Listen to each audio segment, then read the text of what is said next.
जय श्री राम दोस्तों। शताब्दियों का इतिहास समेटे 6000 मंदिरों के तीर्थ स्थल को अगर आज उसका प्राचीन गौरव वापस दिलाने का प्रयास किया जाना है तो ये एक ऐतिहासिक क्षण है और इस इतिहास के पीछे 500 सालों का जो संघर्ष है उसे भी जानना बेहद जरूरी है। आज मैं इस वीडियो में आपको 500 सालों के संघर्ष में क्या क्या हुआ ये बताऊंगा। क्या आपको पता है कि 16वीं शताब्दी से लेकर आज तक लोग इस मंदिर के बनने का इंतजार कर रहे थे।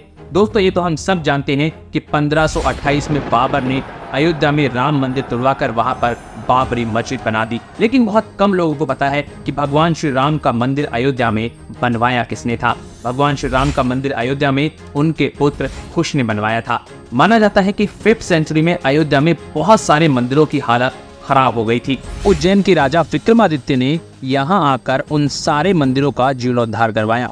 इसके बाद सैकड़ों सालों तक ये मंदिर यूं ही हिंदू आस्था का केंद्र बने रहे। अब 1526 में बाबर और इब्राहिम लोदी के बीच युद्ध शुरू होता है। इस युद्ध के दौरान 1528 में बाबर की सेना अयोध्या में प्रवेश कर जाती है। तभी बाबर अपने सेनापति मीर बाकी को आदेश देता है कि अयोध्या में मौजूद राम मंदिर को तोड़ा जाए और वहां पर एक मस्जिद का निर्माण किया जाए, जिसे बाद में बाबरी मस्जिद के नाम से जाना गया। दोस्तों जब हिंदुस्तान में बाहरी आक्रांताओं ने आक्रमण किया तो उनका एक ही मकसद था, हिंदू आस्था के केंद्रों को तोड़ा जाए, मंदिरों को तोड़ा जाए और उनकी जगह मस्जिदों का निर्माण किया जाए। इसके बाद 1717 में राजा जयसिंह ने राम मंदिर के आसपास की जमीन को हिंदुओं को दिलाने की कोशिश की, लेकिन वो इसमें नाकाम रहे। लेकिन राजा जयसिंह मस्जिद के बाहर एक चबूतरा बनाने में कामयाब रहे, जिसे बाद में राम चबूतरे का नाम दिया गया और इसी चबूतरे पर राम मंदिर बनने से पहले तक हिंदू पूजा किया करते थे। उसके बाद मुसलमान मस्जिद के अंदर नमाज अदा करते थे और हिंदू मंदिर के बाहर राम चबूतरे पर पूजा करते थे। लेकिन मंदिर गिराए जाने के 250 साल बाद भी हिंदू ये नहीं भुला पाए थे कि उनके आराध्य प्रभु श्री राम की जन्मभूमि पर उनका मंदिर तोड़कर मस्जिद कैसे बना दी गई। उसके बाद 1813 में पहली बार हिंदू संगठन एकत्रित हुए और उन्होंने ये दावा किया कि राम मंदिर को तोड़कर बाबर ने उसकी जगह मस्जिद बनवा दी है। कई इतिहासकारों ने और ब्रिटिश अधिकारियों ने यह दावा किया था कि मस्जिद के अंदर मंदिर रूपी संरचना मौजूद है। और IPS अधिकारी किशोर कुणाल ने भी अपनी बुक अयोध्या रिविजिटेड में इस बात का जिक्र किया है। इसके बाद 1853 में अवध के नवाब वाजिद अली शाह के टाइम पहली बार अयोध्या में हिंदू मुस्लिम दंगे हुए। इसके बाद 1885 में मामला पहली बार कोर्ट पहुंचता है, जब निर्मोही अखाड़े के संत महंत रघुवर दास ने कोर्ट में ये अर्जी लगाई कि वो राम चबूतरे के ऊपर एक छतरी बनाना चाहते हैं, लेकिन कोर्ट ने उनकी ये अर्जी नामंजूर कर दी।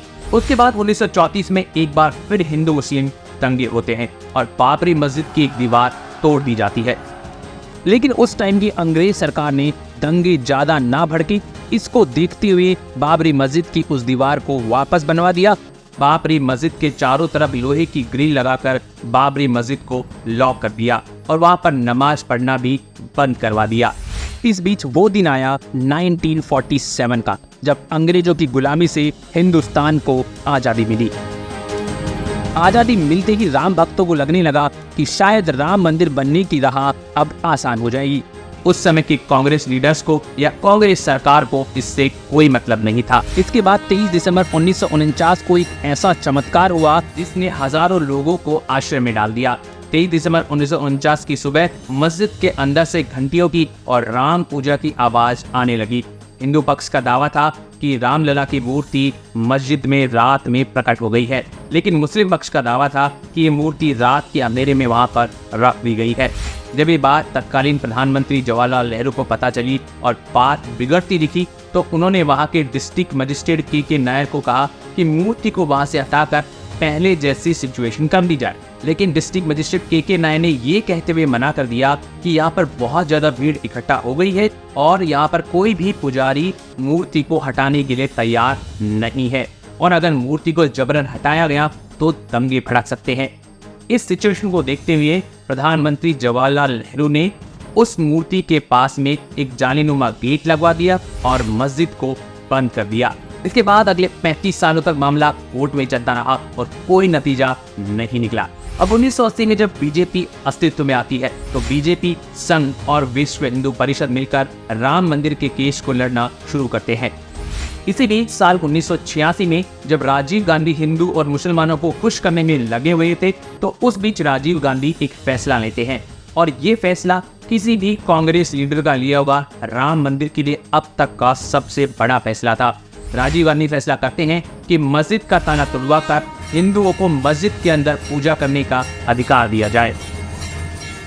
उसके बाद 1990 में बीजेपी लाल कृष्ण आडवाणी के नेतृत्व में सोमनाथ से अयोध्या तक लगभग 10,000 किलोमीटर की एक रथ यात्रा प्लान करती है, लेकिन लाल कृष्ण आडवाणी को बिहार के समस्तीपुर में अरेस्ट कर दिया जाता है और जिस दिन रथ यात्रा खत्म होनी थी उसी दिन लाखों की संख्या में कार सेवक अयोध्या पहुंच जाते हैं और वो बाबरी मस्जिद के ऊपर झंडा फहरा देते हैं।